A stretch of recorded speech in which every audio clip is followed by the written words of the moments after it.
Alright, so in today's video, I just wanted to break down this campaign visualizer we shot for BAPE.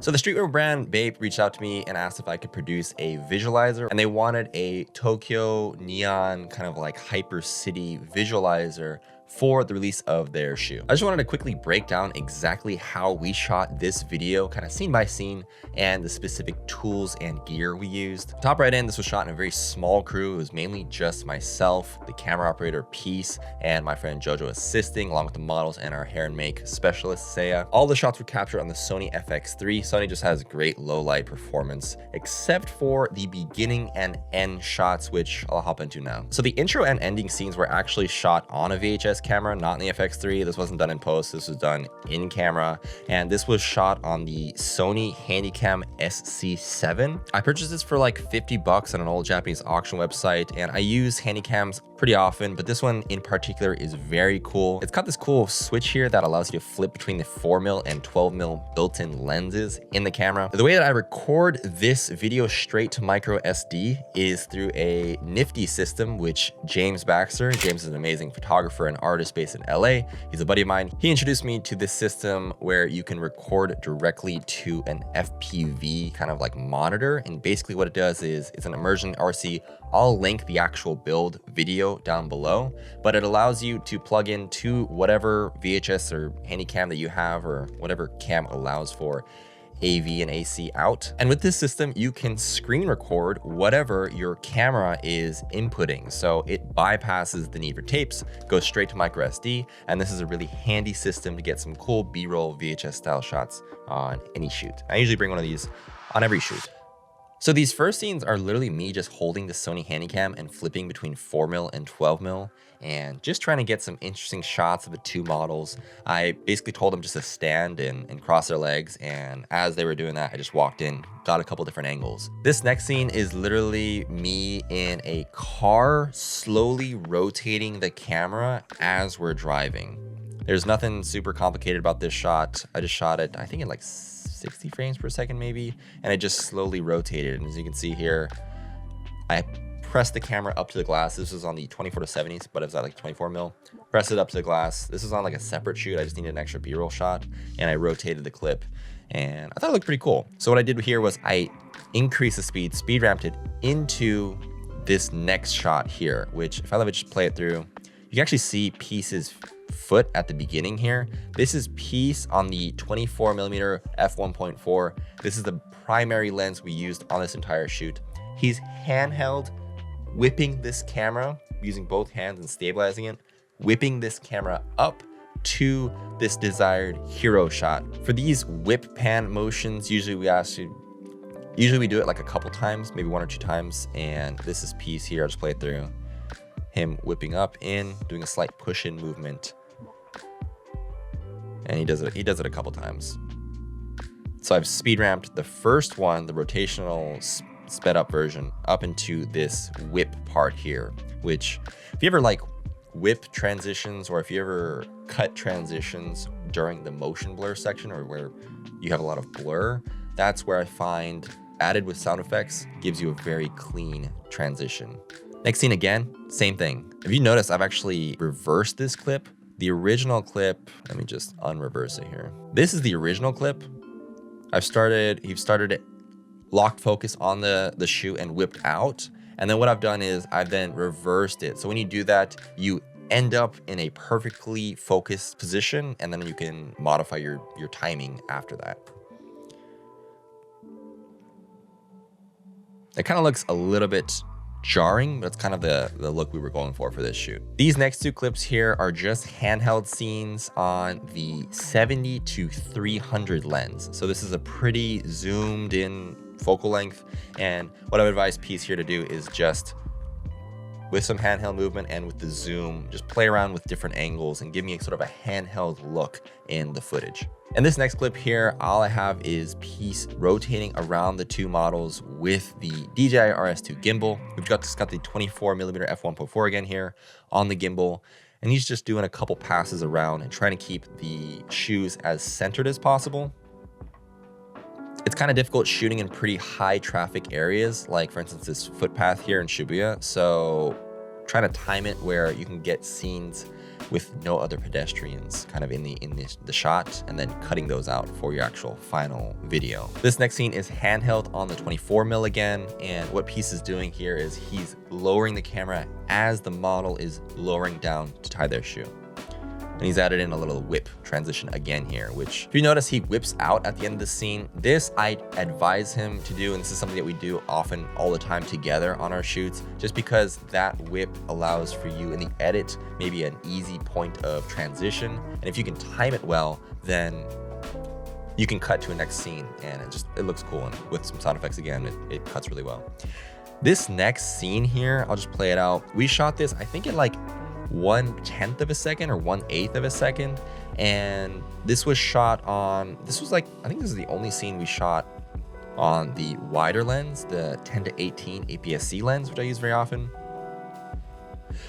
Basically what we have Piece here doing is just literally following them and try to keep them centered in the frame through the crossing. Nothing super special about this. It's just a cool look, and in my mind, I thought it'd be cool in post to speed up this clip to about, what is this? This is sped up to like 400%, I think. And then the final clip, I think we even sped it up even more. The final clip, I think we sped up to like 800. And then I added RSAV, a little extra motion blur, just to give it that little extra punch. Again, this one is just Piece with the 24mm walking backwards with the models walking towards him, and he's getting kind of quite low. This one again is the 70-300, pretty zoomed in. If you notice these flashes, this is actually me shooting photos as he's shooting this B-roll. I asked him just to take a step out to the right and kind of get these B shots. And I knew in between the flashes, there'd probably be some clips that I could use. And this is just about time efficiency. You're doing one thing, doing two things at the same time. By having Piece shoot the whole time as you're doing something else is the best way to like maximize your efficiency in these tight shoots. This is the same positioning of the models, but just moving ever so slightly, getting some depth of field, getting some people moving across the frame is beneficial in when you're thinking about how you're gonna cut it later in post. We've shot together very often, so we know exactly what we like in the edit process. This gives us some like additional abilities to mask or think about different transitions in the edit. It just gives you more variety. He did a little whip pan for me as well there. That helped. This is the 24mm. Probably think it's like, the depth feels crazy. It's probably like 1.4 wide open. And again, he's on the gimbal, rotating around and getting those extra cuts. This is on the this is definitely 70-300, super zoomed in. Again, getting me some handheld shots on the longer lens. To achieve this particular look, it's super easy. All you have to do is start out of focus. This is a 24-1.4, and then tap where you want to focus, and it'll give you a rack focus effect. And this is a cool way to do it solo shooting. This again, 24mm, handheld, having the model walk across a couple times and just tracking them manually. This again, similar to the earlier shot, this is just the model walking and Piece is walking with them backwards. This 24-1.4, just having the model move the shoes a little bit. And this is a second B angle of the same shot. I find it's always great just to get a multitude of angles in every scene because you never know what you need to cut. It's always more fun to have various angles of kind of like the same angle or various angles of the same scene. This one's cool because it has motion in the background of the scene. So we have the shoe here, car going by. I added some fake car sound effects in the final edit and kind of like transition this from a previous scene to look pretty cool. This is on the gimbal. This is Piece rotating around, 24mm. This is Piece giving me another beautiful whip up transition handheld on the 24mm. And again, finally, this is, I believe this is same 24mm. And he's just walking backwards. You can even see the gimbal here in a couple shots. When you get super low, it's kind of difficult to frame it properly without getting the gimbal in, especially on these wide lenses. So this match cut was pretty fun to edit, and it's really easy to shoot. So basically you have 3 clean slates. You need the shoe to somewhat end up in the same location for each shot. These are just 3 shots of the model walking in. Boom. That's blue, right? Then we have the black one in 3 different locations. And then finally the white one as well. We do each one. Again, this is reversed. So sometimes I reverse clips just to make it align, properly. And the little flash you see in between each cut is just a masked out layer. And I think I increased the exposure by 1. That's it. Just gives you a little extra little flash, in between here, I'll show you again. You can see just a little bit extra in between the match cuts. Boom, boom. That with some sound effects. Looks great. And scenes again. I'm on the handheld. These are just B shots. This piece was shooting his stuff. Me just getting some extra content, extra footage that you can then wrap into the video, make it look cool. And that's pretty much it. So that was a quick breakdown of each scene we shot in that video. As you can kind of tell, super minimal gear. I think we had 3 lenses, an extra Sony Handycam, nothing crazy, a gimbal.